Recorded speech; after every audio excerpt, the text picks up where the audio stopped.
Fala pessoal, tranquilo? Mais um vídeo lateral esquerda. Hoje vamos discutir aqui relação de Petkovic com o socialismo. Primeiro, o Brasil é muito grande. E na época na minha infância, se deixar eu lembrar primeiro, foi muito bacana porque a gente vivia um país socialista, então o esporte estava presente, tinha tudo. E era uma época muito bonita, muito rica em todas essas coisas. A gente jogava futebol na rua.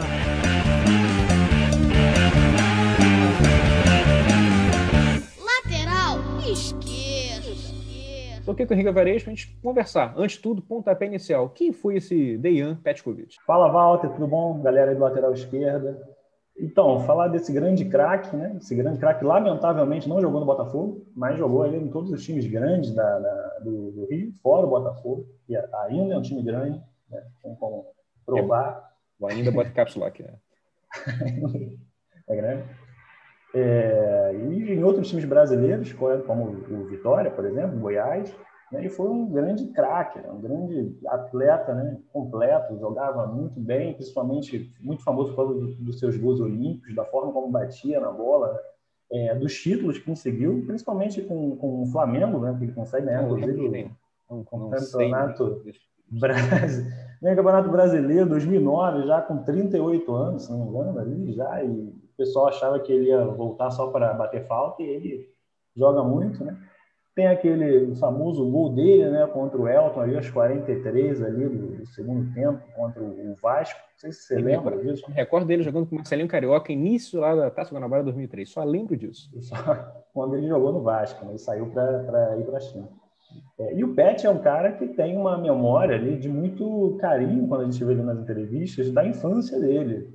E essa infância foi num país socialista. O Pet nasceu na antiga Iugoslávia, ali na região onde hoje é a Sérvia. E o Pet, né, o jogador mais jovem na época dele a jogar na Liga Profissional Iugoslávia, né, pelo Radnik Nis, ali, um time, enfim... Gostei da pronúncia, hein? Que isso, treino, hein? Eu nem sei, jogou ali no Radnik Nis. Com tanta certeza que eu acreditei. Aos 16 anos, né, até 92, jogou no Radnik Nis e depois vai para o famoso Estrela Vermelha, né, enfim, os times... o time principal da Iugoslávia nesse período, campeão da Champions League, inclusive, do Mundial. Se jogar no Brasil, Estrela Vermelha, hoje em dia, olha, vai ser... Hoje em dia já... Vai ter patos amarelos na arquibancada, hein? Então ele joga no Estrela Vermelha, depois joga no Real Madrid, assim, uma grande compra ali do Real Madrid por um tempo, mas não consegue se firmar, né? Ele ainda percorre ali por vários times europeus, vem parar no Vitória, porque ele achava que jogar no Brasil, assim como os jogadores brasileiros, de que ele era fã, ele poderia se destacar ali e voltar para a Europa, como os jogadores brasileiros jogavam bem aqui e iam para a Europa. Aí ele vai para o Vitória porque o que dizem para ele é que o Vitória era campeão. Aí ele vai, o campeão brasileiro, então eu vou lá. Né? E na realidade o Vitória é campeão baiano. Né? Os estaduais, né, são muito conhecidos no Brasil, lá fora não existe essa tradição de estaduais. Né? Então ele achou, campeão, então eu vou para lá. E, inclusive ele vem para o lugar do Bebeto, mas é apresentado para ele como time do Bebeto e do Túlio e tal. Aí ele, então vou para lá porque o Bebeto joga lá, mas na verdade ele estava indo para substituir o Bebeto. Então ele é um pouco enganado, mas joga bem no Vitória e depois tem essa carreira, enfim, monumental ali por times do Brasil, né? E você pode me explicar esse contexto aí? Porque ele é de 72, né? Ele fala muito da infância dele. Pode dar uma passada histórica no que aconteceu com a Iugoslávia, União Soviética, o que aconteceu?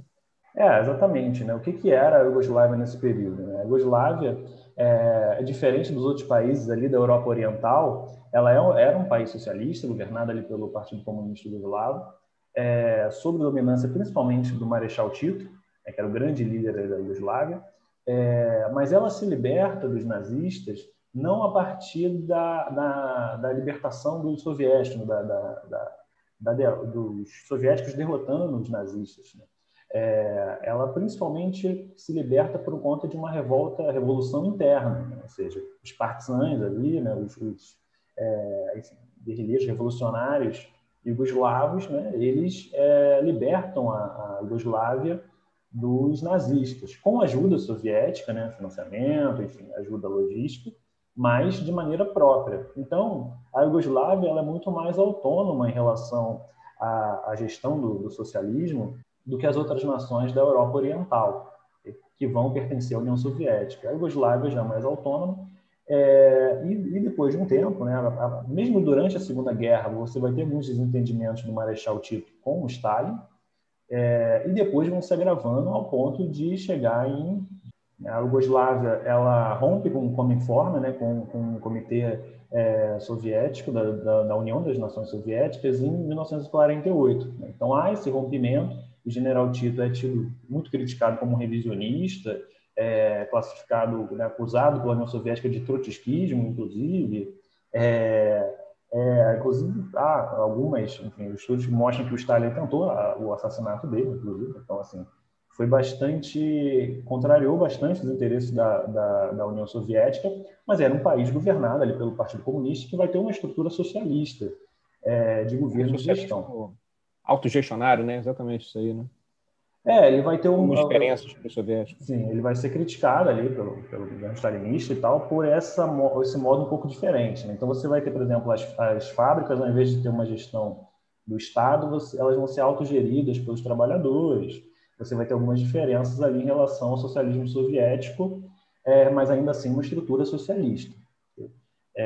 Enfim, então há esse rompimento. Depois, quando Stalin morre, com Nikita Khrushchev há uma reaproximação, mas a Iugoslávia, né, essa grande junção ali das nações ali dos Balcãs, dessas nacionalidades dos Balcãs, ela continua se mantendo como um Estado socialista e centralizado, né? Depois, enfim, da morte do Tito, é que você vai ter essa fragmentação em várias nações diferentes.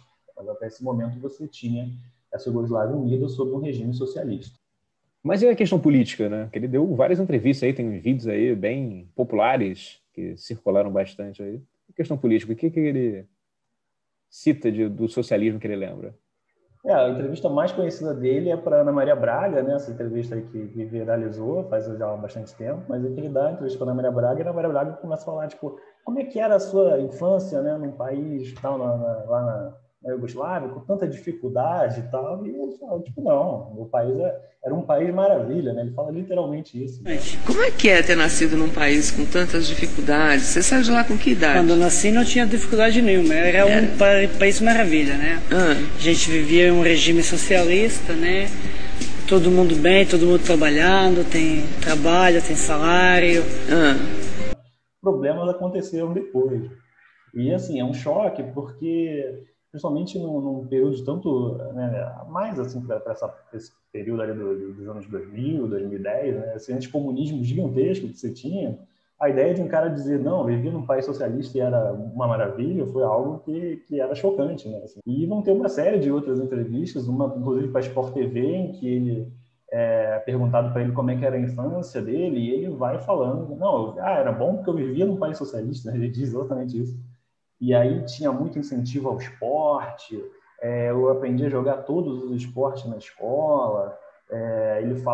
Ele mostra como ele tem carinho pela infância dele, né? Como ele até o Brasil, né? Que a maior parte das escolas públicas nem quadra tem. E era muito seguro as ruas, né? Então ele tem diversas entrevistas em que ele fala sobre isso, sobre segurança, saúde e tal, como era bom na infância dele. Assim. Isso é algo que é um relato que traz estranheza, principalmente para quem é um público mais leigo, assim, que está acostumado a ver só na imprensa uma coisa do socialismo como os gulags, como só as partes mais... E o Pet traz esse relato bastante positivo. Tem umas outras entrevistas em que ele problematiza, ele fala sobre uma ineficiência, que esse Estado não funcionaria porque era muita gente trabalhando nas mesmas fábricas. Então, todo mundo tinha emprego, mas as fábricas eram ineficientes, porque era muito funcionário, e alguns não queriam trabalhar tanto, então ele diz que isso não funcionaria. Mas nessas mesmas entrevistas ele começa a falar que a saúde era boa, que a educação era muito boa, a segurança, todo mundo tinha tranquilidade e tal. A própria produção de bens industrializados, ele chega a falar, né? Tinha muito bens industrializados, a comida era muito barata, né? Então, enfim, ele até diz uma coisa interessante, né? Que o preço ele falou, o preço dos eletrodomésticos até eram caros, mas a comida era muito barata, existia uma diferença grande. E que hoje em dia, na própria Sérvia, a diferença de uma cesta básica para um eletrodoméstico é muito pequena, assim. Tanto porque tem mais eletrodomésticos, mas também porque a cesta básica é muito cara, né? Então, assim, ele retrata dessa forma positiva a infância dele, sempre com muito carinho, né? Nessa do Sport TV tem até que cortar ele, né? Cara, não, vamos aqui voltar para o estúdio e tal, porque ele tá, e se deixar, ele fala horas da infância dele sobre o regime socialista. Só que mais recentemente, né, ele com o Rizek ali, quase deu treta. Quiseram homenagear o Joseph Stalin, que foi o sanguinário ditador soviético. Espero que não, né? Peraí, sanguinário. Peraí, cuidado. Como cuidado? É um fato. Cuidado, é um fato por quê? Como por quê? História. História de quê? Sobre Pois Stalin. o Rizek está criticando o Stalin, né? Isso, confesso que me surpreendeu, porque o Rizek está criticando o Stalin, né, como um grande assassino, né, e tal, ditador. Muito sanguinário. Sanguinário. E o Pet fica indignado. Assim. O Rizek tenta continuar o programa e ele, não, peraí. Não posso admitir isso. Não, peraí, como assim sanguinário? E aí o Rizek fala, não, grande sanguinário e tal. E o Rizek, não, mas quem falou, né? O Pet fala, quem falou e tal. O Rizek é até um cara de esquerda e tal, né? Mas tá criticando o Stalin, não, peraí, mas quem falou isso? Aí o Rizek diz, tá na história. Né? E aí ele fala, qual história? Né? Me surpreendeu. Debate historiográfico, né? Versões históricas aí. Chega de verdade absoluta. Mas o Pet acho que foi meio sem graça também ali, tipo, caraca, eu esqueci que eu tô na Globo aqui, eu tô defendendo isso. Ele, não, assim, mas na guerra, ele chega a falar isso, né? Mas era uma guerra, e o Rizek fala, não tô falando de mortos na guerra, tô falando de mortos opositores. Aí o Pet faz meio que assim, né? Da alma, tipo, não, tudo bem, mas... Aí o Rizek fala, não, mas teve uma importância na guerra também, mas foi um grande assassino. E aí o Pet fala, teve uma importância na guerra. Ele frisa bastante isso, né? E me surpreende porque tem essa questão que eu mencionei da rivalidade do Tito com o Stalin, que era grande, né? Esse rompimento. Então, o Stalin chega a declarar boicote à Iugoslávia, isso poderia ter destruído a economia iugoslava naquele período, e por isso o Tito tem esse pragmatismo de ter relações com o Ocidente também. Me surpreende que o Pet teve uma formação, pelo visto, parece, positiva do Stalin, no sentido amplo. Né? E aí algumas pessoas podem pensar, mas como é que uma visão positiva de um cara que, enfim, foi responsável ali por tantas mortes, né, enfim, a perseguição a opositores, como é que ele pode ter uma visão positiva? Eu acredito que seja nessa questão da guerra, assim, de ter ajudado na libertação, embora não tenha libertado a Iugoslávia, mas ajudou na libertação. E o trauma do nazismo deve ter sido muito grande ao ponto de a imagem do saldo ter sido positivo na imagem do Stalin. Mas e os 100 milhões que o pessoal fala? E os 100 milhões, Henrique Alvarez? 100 milhões de mortes, né? Ele está no livro negro do comunismo, alguma coisa desse tipo, né? 60 milhões de mortes. Acho que a União Soviética teve 40 milhões de mortos e tal. Né? Esses números já são, enfim, completamente exagerados. Assim. Você pega números de mortes ali só se juntando com a Segunda Guerra Mundial, né? Com os mortos na Guerra Civil, ou seja, né? As forças brancas invadem a União Soviética. A União Soviética... Culpa do comunismo, se tivesse se entregue. Pois é, se não tivesse guerreado na Guerra Civil ou contra os nazistas, não teria morrido na gente. Então, assim, são números exagerados, mas que não tiram o fato do Stalin, na minha opinião, né? Eu sei que vai ter um hate aí, o pessoal desse neo-stalinismo aí vai ter um hate aí. Vão me xingar. Mas o Stalin matou muitos opositores e, enfim, foi uma figura atroz nesse sentido. Mas se vocês quiserem pensar, mas como é que pode ter, então, um saldo positivo na memória dele? Né? Como tem na Rússia, assim, um saudosismo do Stalin cada vez maior, né? Cada vez mais crescente, mais da metade, se não me engano, da população, inclusive. Né? É só pensar, por exemplo, numa figura como o Churchill. Assim. Como a imagem do Churchill aqui no Ocidente ela é positiva, no geral, né? E ele foi também responsável diretamente por milhões de mortes de africanos, de asiáticos, casos como a fome em Bengala, na Índia, por exemplo.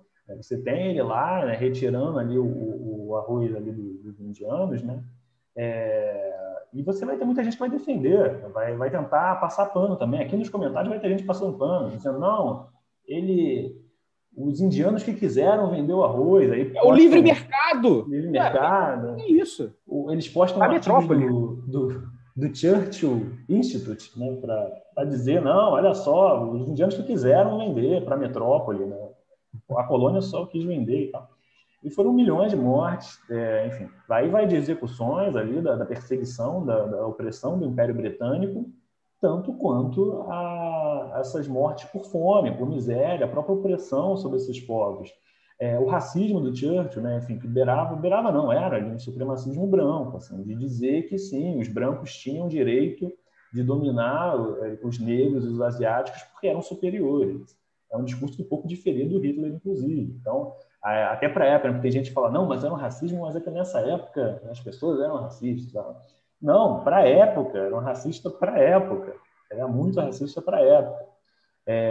Mas a imagem dele é positiva, principalmente por conta da Segunda Guerra Mundial. O saldo no Ocidente, ele é positivo. As pessoas veem o Churchill como um grande estadista, e todo mundo vê nos filmes, é sempre uma imagem positiva.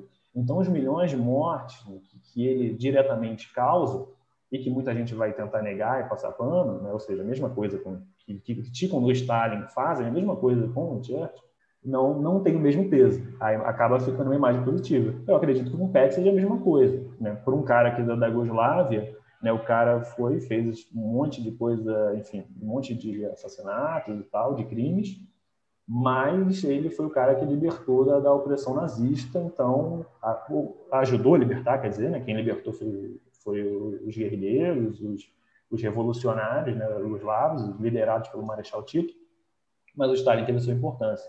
Acredito que seja por isso essa imagem positiva que o Pet tem a ver. Ou não, ele pode negar, dizer outro motivo, né?